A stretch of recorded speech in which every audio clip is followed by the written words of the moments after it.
Good morning, boys and girls, and welcome to our summertime reading of the preschool. This week's theme is called The Land of Heroes. What do you think of when you hear the word hero?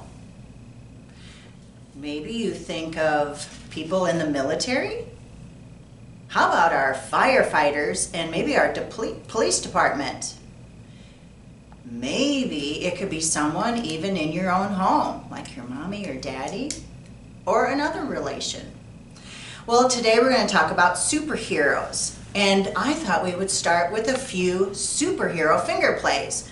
So our first one, we're going to put up 5 little fingers and we want to wiggle them. 5 superheroes ready to fly. Here comes the villain. Stop that guy. This superhero can save the day.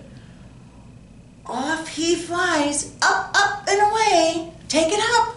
Okay, let's do it again. Now, 4 superheroes ready to fly. Can you wiggle your fingers? Here comes the villain. Stop that guy. This superhero can save the day. Off he flies, up, up, and away. 3. That leaves us with 3. 3 superheroes ready to fly. Here comes the villain. Stop that guy. This superhero can save the day. Off he flies, up, up, and away. What's that leave us with? 2 superheroes ready to fly. Here comes the villain. Stop that guy. This superhero can save the day. Off he flies, up, up, and away. That leaves us with 1 superhero. 1 superhero ready to fly. Here comes the villain. Stop that guy. This superhero can save the day. Off he flies, up, up, and away. Good job. Now I have one fun one, and we're going to have to put on our capes for this one. We have little capes made for these little 2 superheroes. Look at those 2 little superheroes. You see them? And maybe you can just hold up your 2 fingers and pretend like you have capes and masks on yours. 2 little superheroes, brave and true. One wears yellow, the other wears blue. Fly away, yellow, zip. Fly away, blue, zap. Come back, yellow, zwoosh. Come back, blue, zoom. Good job. Can you wiggle all your fingers in? All right. Well, today I picked a couple of books about heroes. Our first book is a really fun book because when I open this book, you will see that it doesn't open like most books do. It opens up like this, and that's kind of fun, isn't it? And this book is it's called Tops and Bottoms by Janet Stevens. And this book is a funny, energetic version of an American slave tale. And this book celebrates the trickster's tradition of using one's hardship to overcome, one's wit to overcome hardship. So let's find out what this book is about.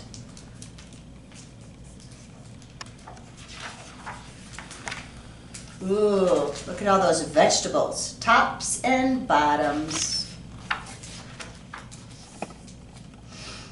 Once upon a time, there lived a very lazy bear who had lots of money and lots of land. His father had been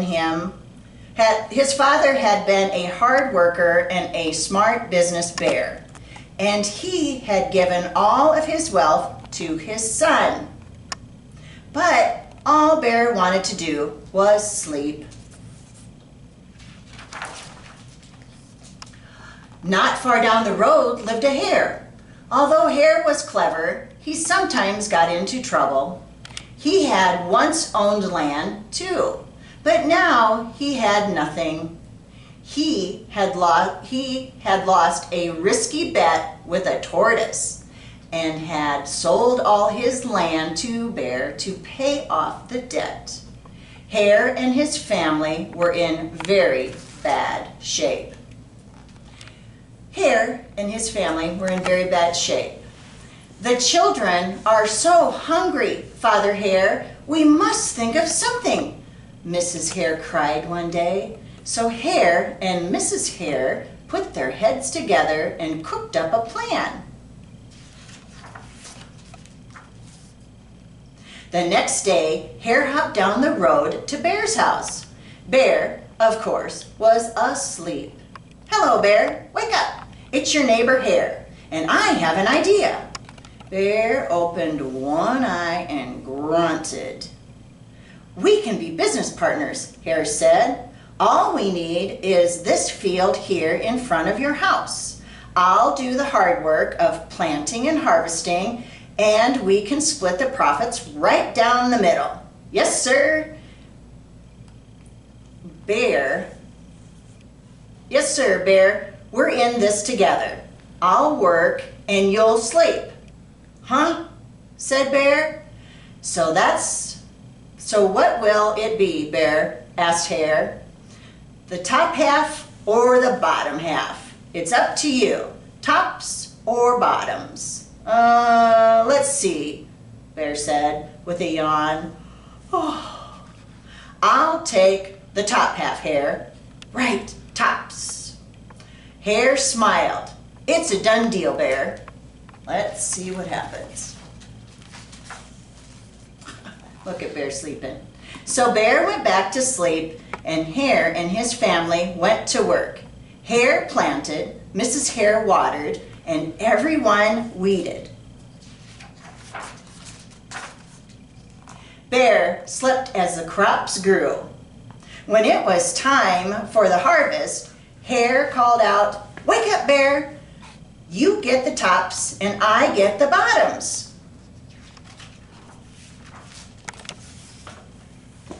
Hare and his family dug up the carrots, the radishes, and the beets. Hare plucked off all the tops, tossed them into a pile for Bear, and put the bottoms aside for himself. Ooh, this is where all the goods are on the bottoms, and there's all the tops. Bear stared at his pile. But Hare, all the best parts are in your half. You chose tops, Bear, Hare said.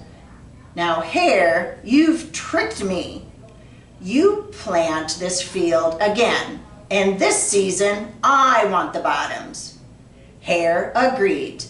It's a done deal, Bear.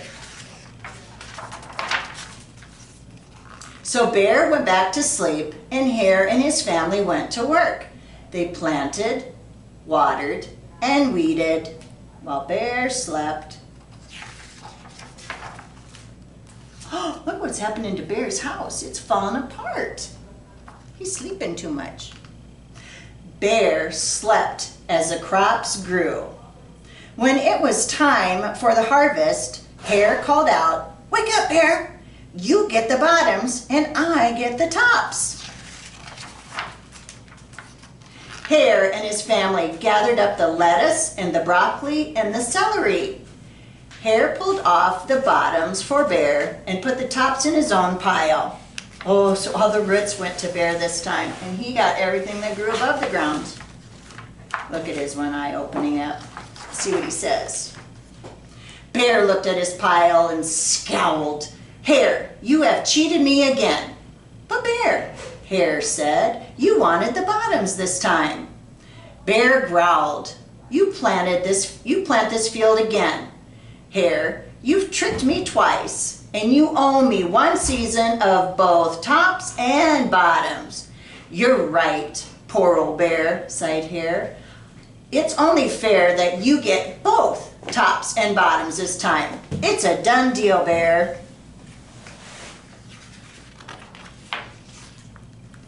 There he is sleeping again. So Bear went back to sleep, and Hare and his family went to work. They planted, watered, and weeded, then watered and weeded some more. I like Bear's shoes, do you? Bear slept as the crops grew. When it was time for the harvest, Hare called out, "Wake up, Bear! This time you get the tops and the bottoms." See, look at his poor house. All the shingles are falling off it. Oh, there in front of Bear's house laid a high field of corn. Hare and his family yanked up every corn stalk. Hare tugged off the roots and at the bottom and the tassels at the top. So here's the bottom. See, they're taking the bottom off, and there's the tassel part of it. Bear rubbed his eyes and watched. "See, Bear, you get the tops and the bottoms. I get the middle. Yes, sir, Bear, it's a done deal." Right in the middle is where the corn's growing, right? Ooh, look at his face. He doesn't look very happy. By now, Bear was wide awake. "That's it, Hare," he hollered. "From now on, I'll plant my own crops, and I'll take the tops, the bottoms, and the middles." Hare and his family scooped up the corn and hopped down the road towards home. Bear never again slept through a season of planting and harvesting. Hare bought back his land with his profits from the crops, and he and Mrs. Hare opened a vegetable stand. And although Hare and Bear learned to live happily as neighbors, they never became business partners again. And look at his house. He got up and he wasn't a lazy bear anymore. He's fixing his house and planting his own crops. That was a very good book and very fun to read. Our next book, I thought we would go to kind of a modern day. This is what you might think too as superheroes. And this book is called Even Superheroes Make Mistakes. And this is a new book to our library, so maybe when you get back in you can check it out. And it is by Shelley Becker. And I'm not going to show you the first couple of pages because look at, they have names. And when you check out this book, then you can find out what their names are. That'll be fun for you. When superheroes are not up to speed, when they slip up and trip up and fail to succeed. Ooh, there goes the bad guys. They could cry or deny or claim it's not fair or rip off their capes and quit in despair. If they bake super cakes with way too much salt, they could shrug. It is bakery bought, not my fault. If they bungle their speech at a hero convention, they could put on a light show diverting attention. Look at everybody sleeping, and then they...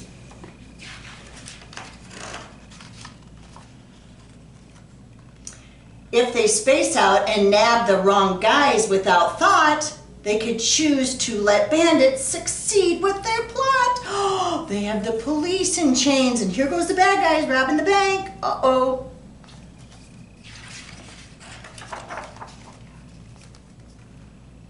But ashamed superheroes who've goofed up somehow, first stop and consider what's best to do now.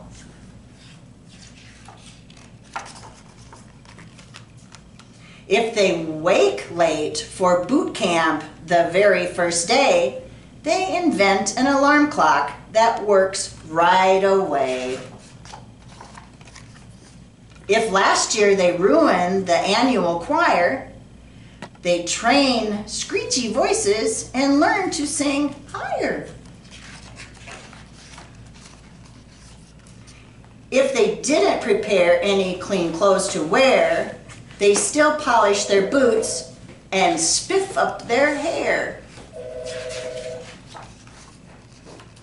But if superheroes can't take their errors in stride, they might look for a way to excuse, blame, or hide.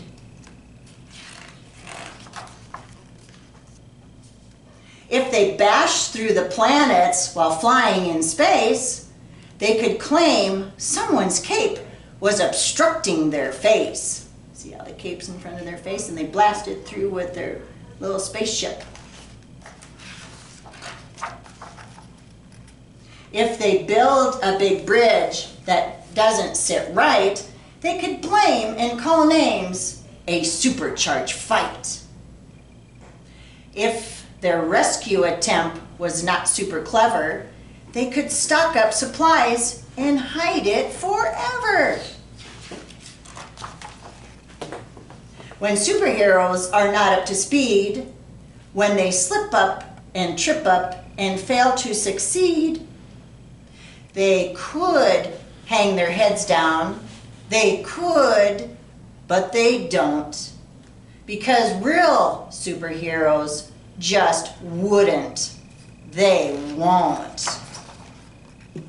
Instead, they remember perfection is rare, and they choose super ways to respond when they err.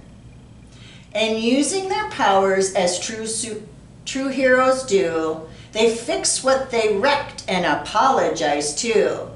They fess up their mess up. They learn from their bloopers.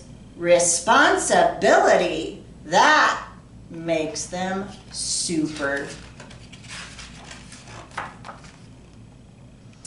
It's okay if they blush.